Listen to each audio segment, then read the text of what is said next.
there, savvy home buyers and sellers. This is Jeff O'Leary, the Village Guru, Mississauga real estate broker. And in today's episode, I want to go over a real estate statistic, average days on market, and go over why it's an important stat to keep an eye on and how it can help you as a buyer or seller get a better deal. So without any further ado, let's get right into it.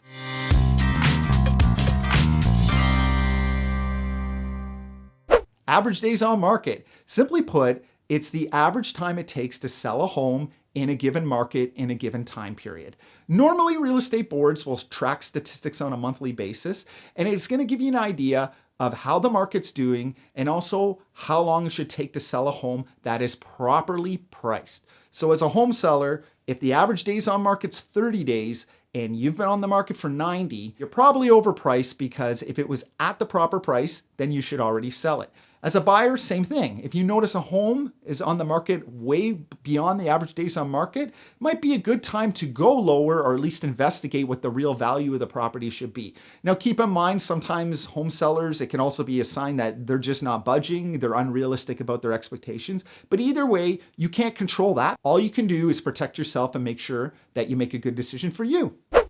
Now, when we talk about average days on market, there is one thing you need to keep an eye on. It's common to do what's called a cancel and relist. It means cancel the old listing and then relist the new listing under a new MLS number, which in turn brings the average days on market to 0, and it starts counting from there again. Buyers kind of know this trick, and when it's been on 90 days, they start to ask questions. They start to think it's not going to sell. So having a fresh listing means, oh, it's only been on the market a week, I better offer on it.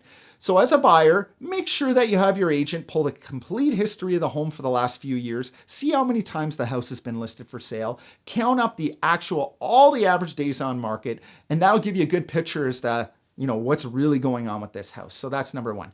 Number two, when you're looking at average days on market to tell you how the real estate market in general is doing, when they only count the active listings that sold, it can kind of be deceiving, especially in a slower market. On average, if 50% of them are doing the cancel relist and they've actually been relisted 2 and 3 times, the average days on market might actually be more like 50, 60 days, which is completely different. And that's one of the downfalls of looking at statistics. You have to be able to dig in and find the whole picture. But having said that, average days on market is a good stat to understand, and it'll help you in your real estate endeavors. There you have it. I'm Jeff O'Leary talking about average days on market. If you like this video, give it a thumbs up, subscribe to my channel, and share it with your friends. If you have any questions about real estate, always feel free to call or email. I'm Jeff O'Leary, the Village Guru. Have yourself a great day.